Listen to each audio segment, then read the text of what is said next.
Assalamualaikum warahmatullahi wabarakatuh. Apa kabar teman-teman semuanya?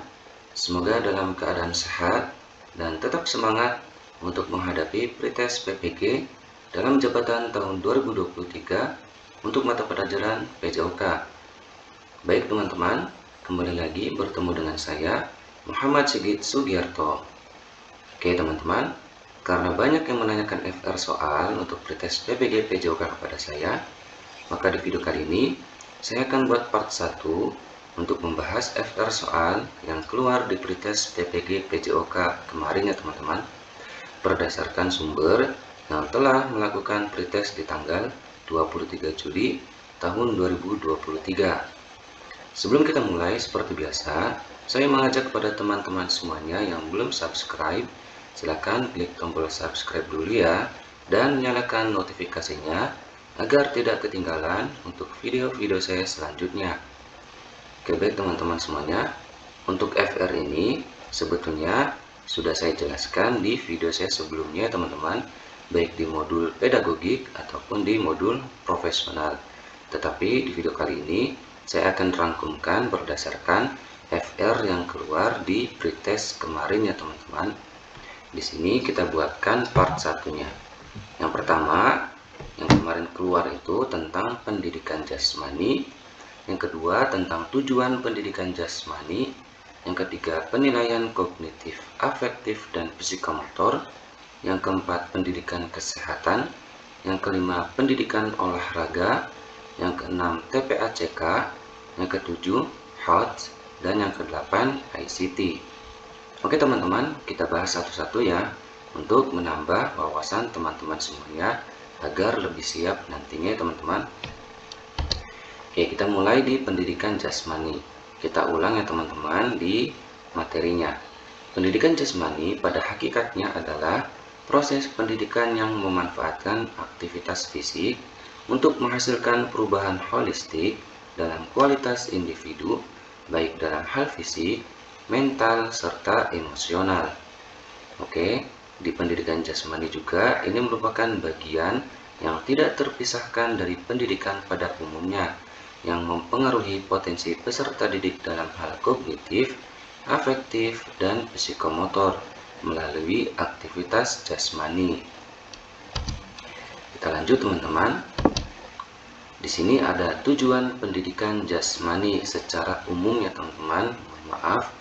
Di sini yang pertama, mengembangkan pengetahuan dan keterampilan yang berkaitan dengan aktivitas jasmani, perkembangan estetika, dan perkembangan sosial.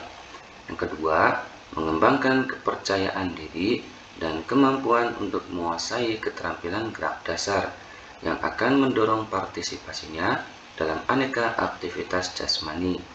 Yang ketiga atau C, memperoleh dan mempertahankan derajat kebugaran jasmani yang optimal untuk melaksanakan tugas sehari-hari secara efisien dan terkendali.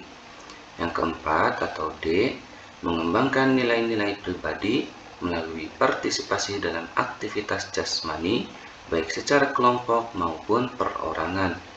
Yang kelima atau E, berpartisipasi dalam aktivitas jasmani yang dapat mengembangkan keterampilan sosial yang memungkinkan peserta didik berfungsi secara efektif dalam hubungan antar orang. Yang terakhir, menikmati kesenangan dan keriangan melalui aktivitas jasmani termasuk permainan olahraga. Di pendidikan jasmani itu harus mencakup tujuan dalam domain psikomotorik, domain kognitif, dan domain afektif. Oke, kita bahas satu-satu teman-teman. Ini sesuai FR ya. Di sini ada penilaian afektif atau sikap, ada penilaian kognitif atau pengetahuan, dan penilaian psikomotor atau keterampilan. Untuk yang pertama, penilaian afektif. Ini bisa dilakukan dengan berbagai cara, antara lain observasi, penilaian diri, penilaian antar peserta didik, dan jurnal. Yang kedua, penilaian kognitif atau pengetahuan. Ini bisa dilakukan dengan berbagai cara, antara lain pertama, instrumen tes tulis. Ini berupa soal pilihan ganda isian, jawaban singkat, benar salah, menjodohkan, dan uraian. Yang kedua, instrumen tes lisan. Ini berupa daftar pertanyaan. Yang ketiga, instrumen penugasan. Ini berupa pekerjaan rumah atau proyek yang dikerjakan secara individu atau kelompok sesuai dengan karakteristik tugas. Yang terakhir, penilaian psikomotor atau keterampilan. Di sini penilaian psikomotor bisa dilakukan dengan berbagai macam cara juga. Yang pertama, tes praktek, proyek, dan juga portofolio atau kumpulan seluruh karya peserta didik. Oke, kita lanjut teman-teman. Di sini ada pengertian pendidikan kesehatan sesuai FR kemarin teman-teman. Pendidikan kesehatan adalah suatu proses yang menjembatani kesenjangan antara informasi dan tingkah laku kesehatan. Pendidikan kesehatan memotivasi seseorang untuk menerima informasi kesehatan dan berbuat sesuai dengan informasi tersebut agar mereka menjadi lebih tahu dan lebih sehat. Tujuan pendidikan kesehatan itu sendiri ada 4 ya teman-teman. Yang pertama, meningkatkan pengetahuan anak didik tentang ilmu kesehatan, termasuk cara hidup sehat dan teratur. Yang kedua, menanamkan dan membina nilai dan sikap mental yang positif terhadap prinsip hidup sehat. Yang ketiga, menanamkan dan membina kebiasaan hidup sehat sehari-hari yang sesuai dengan syarat kesehatan. Yang keempat, meningkatkan keterampilan anak didik dalam melaksanakan hal yang berkaitan dengan pemeliharaan, pertolongan, dan perawatan kesehatan. Oke, selanjutnya pengertian pendidikan olahraga. Pendidikan olahraga adalah pendidikan yang membina anak agar menguasai cabang-cabang olahraga tertentu. Kepada peserta didik diperkenalkan berbagai cabang olahraga agar mereka menguasai keterampilan berolahraga. Oke, lanjut teman-teman. FR selanjutnya itu tentang TPACK. Oke, saya bacakan. Ada 7 domain di TPACK, yaitu yang pertama, pengetahuan materi atau content knowledge atau biasa disingkat CK, yaitu penguasaan bidang studi atau materi pembelajaran.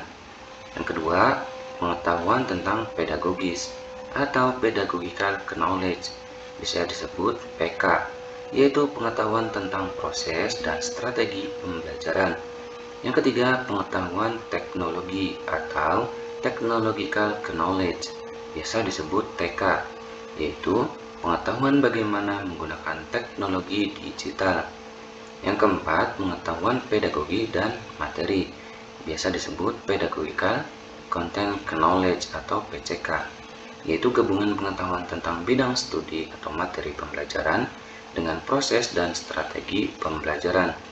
Yang kelima, pengetahuan teknologi dan materi atau technological content knowledge atau biasa disebut TCK. Di sini gabungan antara pemahaman tentang teknologi atau teknologi digital dan juga materi ya teman-teman. Yang keenam, pengetahuan tentang teknologi dan pedagogi. Ini juga gabungan antara teknologikal dan pedagogikal.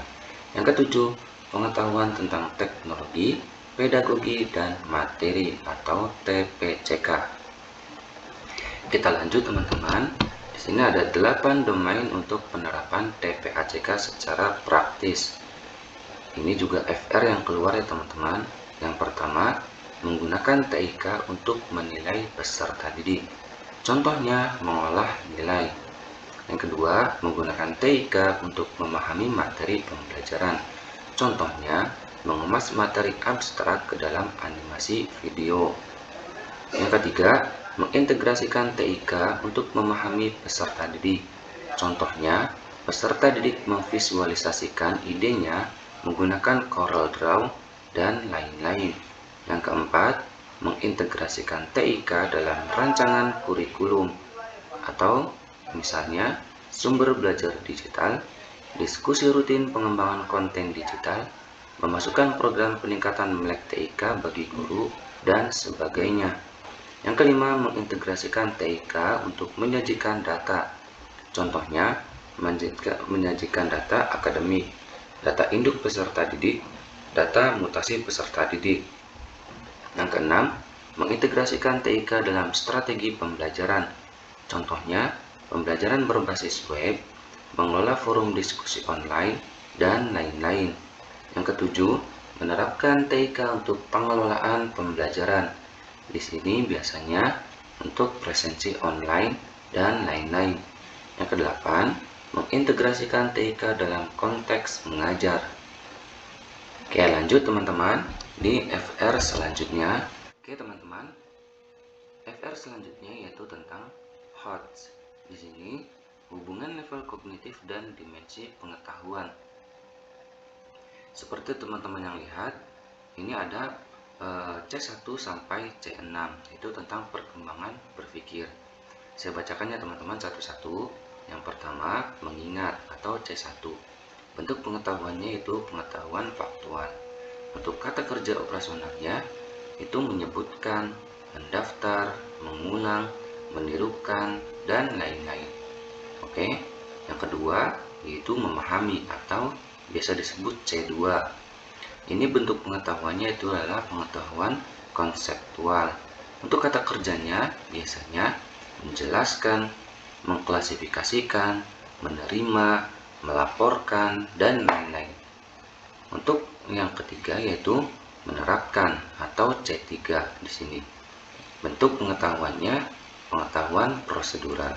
Untuk kata kerjanya biasanya menggunakan, mendemonstrasikan, mengilustrasikan, dan lain-lain.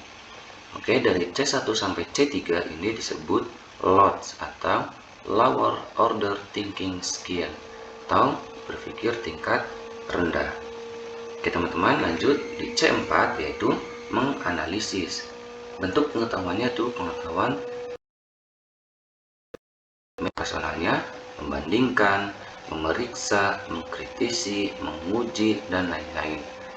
Yang C5-nya itu mengevaluasi, sama yaitu tentang pengetahuan metakognitif. Untuk kata kerja personalnya, menilai, memutuskan, memilih, mendukung, dan lain-lain.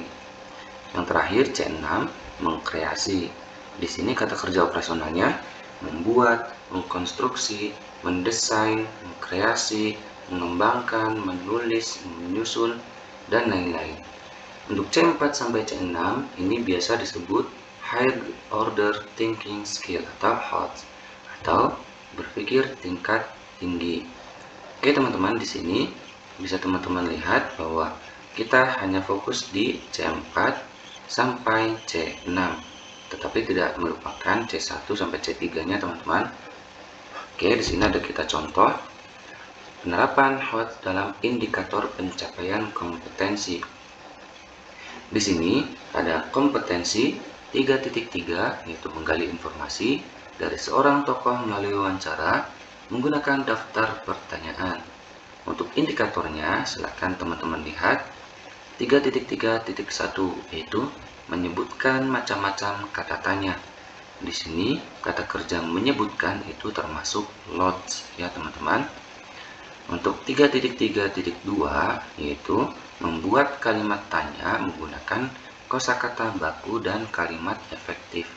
Ini termasuk di HOTS ya teman-teman, yaitu kata kerjanya membuat atau mengkreasikan. Itu termasuknya C4.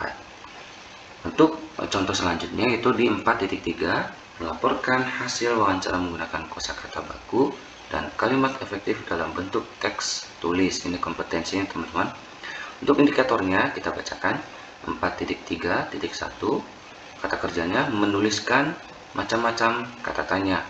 Di sini termasuk HOTS ya teman-teman. Yang kedua 4.3.2 membuat peta pikiran tentang kata tanya. Ini juga termasuk HOTS ya teman-teman, karena kata kerjanya membuat. Ingat-ingat ya. Kita lanjut. Yang terakhir tentang ICT atau informasi, komunikasi, dan teknologi. Ini ada contohnya di dalam tujuan pembelajaran. Oke, saya bacakan. Di tujuan pembelajaran nomor 1 yang diwarnai merah, ini saya bacakan. Melalui kegiatan membaca buku teks, siswa dapat menyebutkan 6 kata tanya dengan tepat. Ini ada kegiatan membaca buku teks, berarti dia tidak menggunakan ICT.